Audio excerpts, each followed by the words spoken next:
Kisah kekuasaan Soeharto yang begitu lama tidak dimulai dengan pengumuman besar, tapi di tengah kekacauan. Indonesia di pertengahan tahun 60-an adalah negara di ambang kehancuran. Kekacauan ekonomi merajalela, ketegangan politik mencapai puncak. Militer, kelompok nasionalis, Partai Komunis Indonesia. Presiden Soekarno berjuang mempertahankan demokrasi terpimpin. Nasakom runtuh. Gerakan 30 September 1965 menjadi pemicu. 6 jenderal tinggi diculik dan dibunuh. PKI dituduh sebagai pelaku. Mayor Jenderal Soeharto, Panglima Kostrad, tampil ke depan. Dia mengambil tindakan tegas, pembersihan anti-komunis yang brutal menyapu Nusantara. Ratusan ribu orang tewas dalam kebrutalan ini. Maret 1966, Soeharto menekan Soekarno untuk menandatangani Super Semar. Dekret memberi Soeharto wewenang luas. CV 1967, Soeharto jadi pejabat presiden. CV 1968, MPRS Menfevden kedua. Era jenderal yang tersenyum dimulai. Orde Lama Barkar muncul. Setelah berkuasa, Soeharto paham bahwa untuk mempertahankan pemerintahannya, dia butuh fondasi yang kokoh. Fondasi ini dia temukan di militer. Soeharto melembagakan Dwi Fungsi ABRI. Doktrin ini bilang kalau militer punya dua peran, bukan cuma menjaga keamanan negara, tapi juga aktif ikut serta dalam kehidupan sosial dan politiknya. Perwira militer, baik yang aktif maupun purnawirawan, diangkat ke posisi sipil penting. Gubernur, wali kota, duta besar, kepala perusahaan milik negara. Selain kendali fisik yang dilakukan militer, Soeharto juga menguasai seni mengendalikan pikiran. Dia tahu bahwa informasi adalah kekuatan, dan dia bertekad untuk memonopolinya. Kementerian Penerangan punya kekuatan untuk mengeluarkan dan mencabut SIUP. Surat kabar dan majalah yang berani menerbitkan laporan kritis menghadapi ancaman dilarang tanpa batas waktu. Ini menciptakan iklim sensor diri yang intens di kalangan jurnalis. Aturan tak tertulisnya sederhana, jangan menantang presiden, keluarganya atau militer. Televisi, terutama TVRI milik negara, dan stasiun radio RRI, menjadi alat yang ampuh untuk propaganda pemerintah. Mereka menyiarkan laporan tanpa henti tentang keberhasilan pembangunan nasional, upacara yang dipimpin oleh presiden, dan pesan-pesan yang memperkuat citra Soeharto sebagai bapak pembangunan. Sejarah resmi peristiwa tahun 1965 diceritakan berulang kali, memperkuat narasi kebrutalan PKI, dan peran heroik Soeharto dalam menyelamatkan bangsa. Rezim Soeharto tidak mungkin bertahan selama itu hanya dengan kekuatan. Ia membutuhkan legitimasi, dan ia menemukan legitimasi itu dalam pembangunan ekonomi. Dia merekrut tim ekonom lulusan IS yang dijuluki Mafia Berkeley untuk menstabilkan ekonomi dan menyusun kebijakan pembangunan. Fokus mereka pada infrastruktur, pertanian, industrialisasi menghasilkan hasil yang nyata. Jalan dibangun, sekolah didirikan, swasembada beras tercapai. Program-program pembangunan pemerintah yang dikenal sebagai Repelita atau Rencana Pembangunan 5 Tahun dipromosikan secara besar-besaran.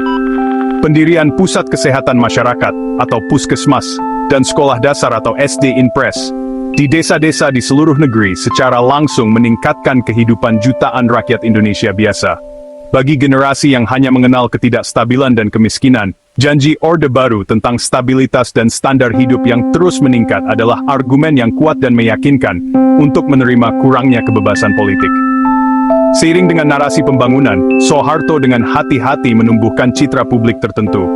Dia menampilkan dirinya sebagai sosok yang tenang, kebapakan, sangat berakar pada budaya Jawa. Ini memproyeksikan citra pemimpin yang bijaksana dan dermawan, sosok raja yang berada hiruk-pikuk politik yang kotor. Dia secara konsisten disebut sebagai bapak pembangunan. Persona ini membantu menutupi aspek-aspek yang lebih brutal dari pemerintahannya. Penumpasan militer, pelanggaran hak asasi manusia, dan korupsi yang merajalela yang membusuk di dalam keluarga dan lingkaran dalamnya sendiri.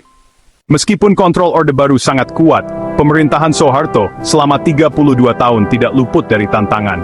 Salah satu tantangan signifikan paling awal adalah peristiwa Malari pada tahun 1974. Apa yang dimulai sebagai protes mahasiswa terhadap investasi asing berubah menjadi kerusuhan luas di Jakarta. Sebagai tanggapan, rezim semakin memperketat cengkeramannya, menumpas aktivisme mahasiswa, dan meningkatkan pengawasan intelijen. Pada tahun 1980, sekelompok 50 tokoh terkemuka menandatangani petisi 50, termasuk Bapak pendiri Muhammad Hatta dan mantan Gubernur Jakarta Ali Sadikin. Reaksi Soeharto cepat dan tanpa ampun.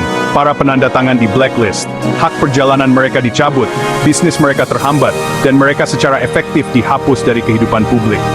Rezim juga menghadapi perlawanan bersenjata di wilayah pinggiran negara. Di Timur Timur, Aceh, dan Papua, gerakan separatis menantang otoritas Jakarta dalam konflik berkepanjangan.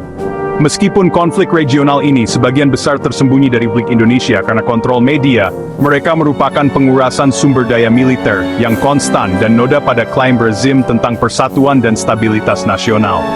Ancaman yang paling berbahaya, bagaimanapun, tumbuh dari dalam. Korupsi, kolusi, nepotisme KKN yang mendefinisikan Orde Baru menjadi semakin mencolok. Anak-anak Soeharto sendiri dan rekan-rekan dekatnya membangun kerajaan bisnis besar. Kapitalisme kroni ini menciptakan kekayaan besar bagi segelintir orang, sambil menumbuhkan kebencian publik yang mendalam. Ketika kelebihan keluarga penguasa menjadi lebih terlihat, citra Soeharto sebagai bapak pembangunan yang rendah hati mulai runtuh. Korupsi yang meluas ini pada akhirnya akan menjadi salah satu faktor kunci yang membuat rezim begitu rentan ketika krisis terakhir tiba. Awal dari berakhirnya Orde Baru Soeharto adalah krisis keuangan Asia tahun 1997. Krisis itu menghantam Indonesia dengan kekuatan yang menghancurkan. Rupiah Indonesia ambruk, utang luar negeri membengkak, banyak perusahaan bangkrut, menyebabkan PHK massal. Harga kebutuhan pokok melonjak, dan kemiskinan yang diklaim Soeharto telah diberantas kembali dengan ganas. Kontrak sosial Orde Baru, ketundukan politik sebagai ganti kemakmuran ekonomi, punah.